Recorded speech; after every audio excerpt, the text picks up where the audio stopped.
자, 대형 강연이나 아니면 큰 공연 앞서서 심지어는 회의도 그렇죠. 컨퍼런스에서 하는 장내 정리를 하기 위해서 음악도 좀 틀고 앞에 뭐 보여줄 때가 있죠. 짧게. 그래서 제가 그런 것처럼 요즘 유튜브 광고 같은 거 보면 중간중간에 게임 광고 많이 나오잖아요. 그래서 새로 나온 게임이에요, 여러분. 그러면서 그러면 작은 병사들이 막 개미떼처럼 몰려다니면서 성 공격하는 그런 게임들 많이 있죠. 그런 것과 비슷한 새로 나온 게임 광고라고 그냥 장내 정리하면서 좀 보라고. 그리고 학생들한테는 이 게임 잘 팔릴지 안 팔릴지 판단해달라 그래요. 약간 속임수가 있는 거죠. 그러면 학생들이 쭉 봅니다. 그런데 여기에 스토리가 3분짜리 짧은 동영상인데 스토리가 이렇게 돼 있어요. 이 장군이 전 병력을 정문으로 돌진시켜서 이 요새를 함락하는 게 아니에요. 여러 방향에서 소규모 병력을 동시에 진입시켜서 나중에 짠 하고 모여서 이 요새를 함락하는 스토리입니다. 두 얘기가 관련이 있죠. 자, 어쨌든 학생들은 자, 새로 나온 게임이네. 야, 그래픽 너무 이상하다.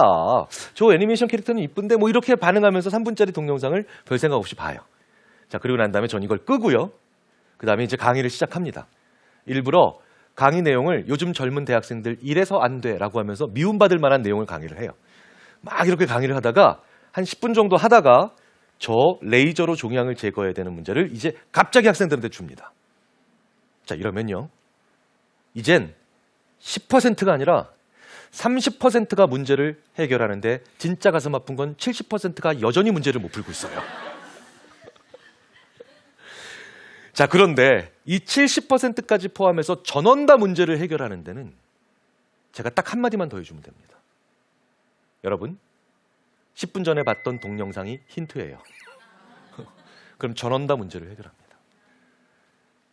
약간 부끄럽지만 저희 인지심리학자들도 불과 20년 전에 깨달은 지식과 지혜의 차이죠. 지식은요, 그 문제를 해결하는 데 필요한 정보를 계속해서 습득해 나가는 과정입니다. 그런데 이건 이미 AI가 다 가지고 있어요. 근데 지혜는 그 문제를 해결할 만한 단서를 전혀 엉뚱한 곳에서 가져오는 거죠. 전혀 엉뚱한 곳에서. 그런데 불과 10분 전에 결정적 단서를 줬는데요.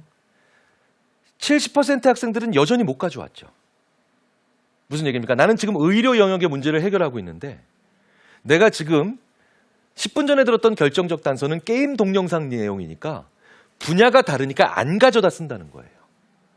그런데 한 분야에 최고로 익숙한 사람이 전문가죠. 그러니까 전문가가 이전에 아무리 결정적 단서를 다른 분야에서 줘도 안 가져다 쓸 가능성이 제일 높다는 얘기가 돼버리잖아요. 자, 그러니까 무슨 얘기입니까? 전문가로 키워야 됩니다. 여전히 우리 아이들은.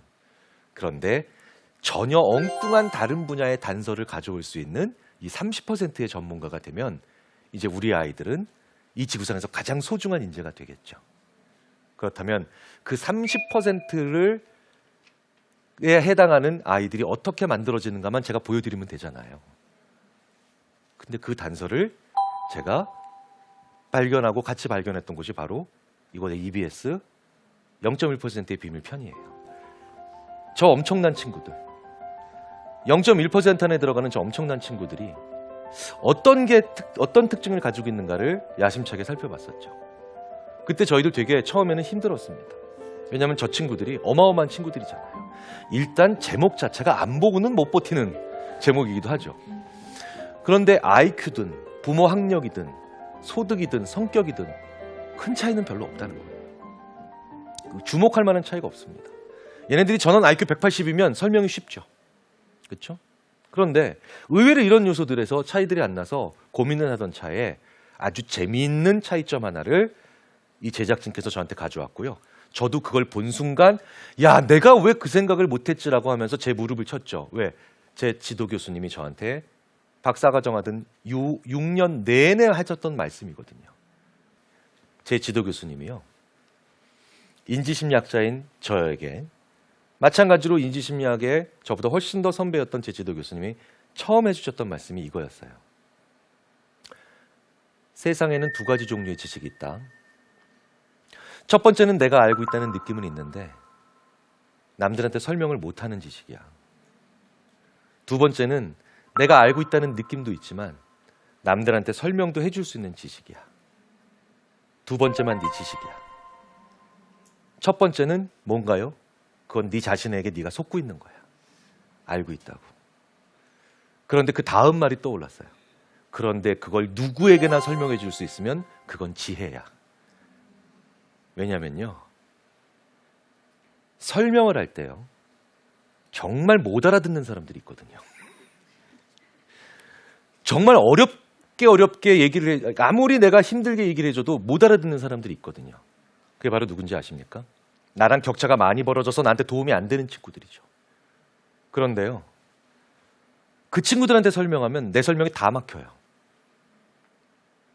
당연히 막히죠. 전교 2등 하는 친구는요.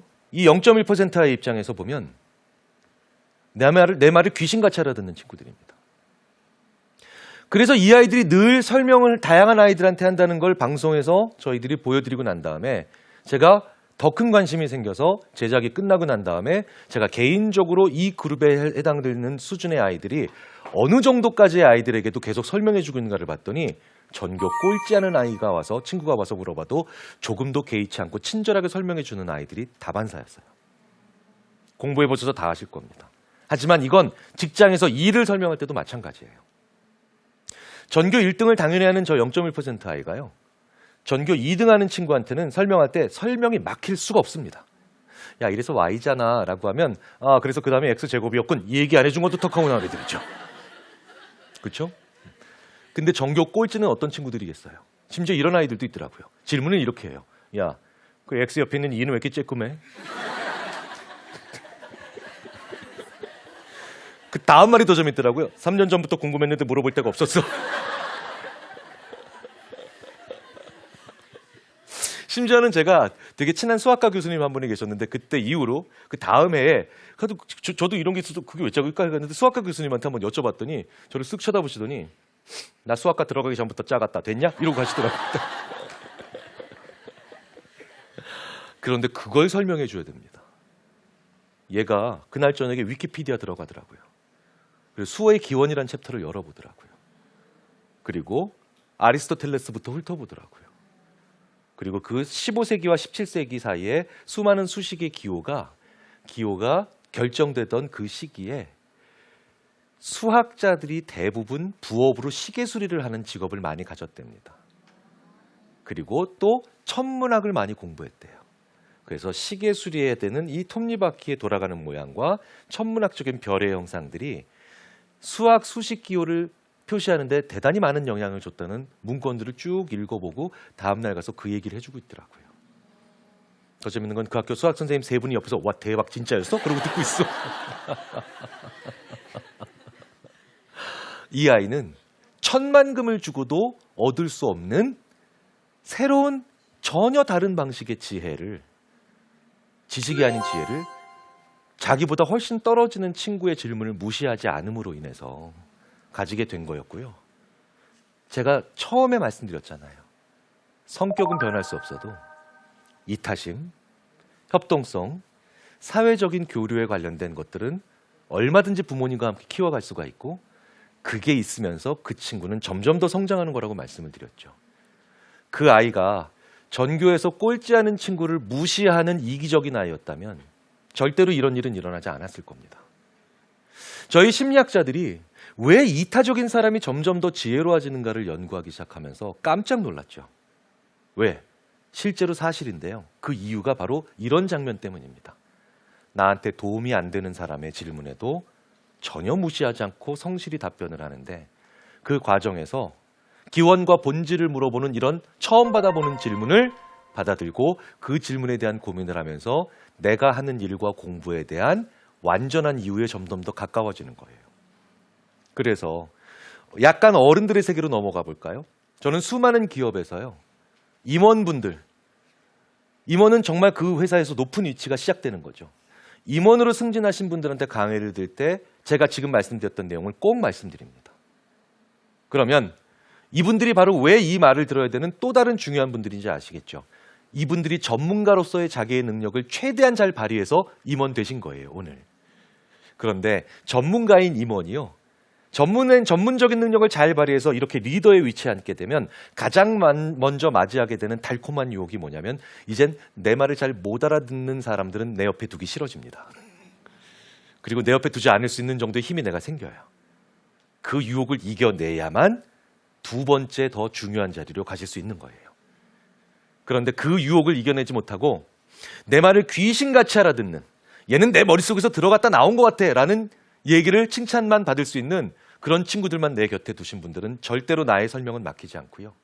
그리고 처음 받아본 질문 따위는 내 곁에 오지도 않으며, 그리고 내가 늘 익숙하게 잘 알고 있었던, 활용해왔던 기술이나 지식이나 정보를 처음부터 완전히 되돌아보게 만드는 기원과 본질을 되돌아보는 생각도 할 기회는 없어집니다.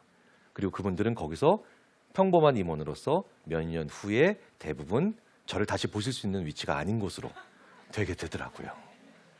자, 그러니까 내 아이가요, 내 아이보다 떨어지는 아이와 대화하는 걸 두려워하시면 안 됩니다.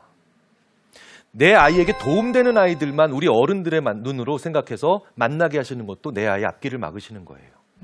우리 인간은 다양한 사람과 대화를 할 때 다양한 언어를 사용하게 되고요. 그리고 그렇게 하나의 지식을 여러 가지 말로 다양한 사람에게 설명해 주는 과정에서 누구도 생각하지 못했던 통찰을 가지게 되며, 그리고 먼 곳에 있던 것을 끌어오는 15세기까지 가보는 그 먼 거리까지 가보는 아이디어를 그제서야 가져옵니다. 인간이 할 수 있는 가장 중요한 무기는요, 이렇게 내 말을 잘 못 알아들을 수도 있는 다양한 사람을 만나서 내가 잘 알고 있다라고 하는 것을 얘기해 주는 과정에서 스스로 나를 깨는, 그리고 그 틀에서 벗어나오는 그 과정을 통해서 우리 인간은 지혜를 점점 더 가까이 내 주위에 되게 됩니다. 오늘 말씀드릴 내용은 여기까지입니다. 마치겠습니다. 감사합니다. 네.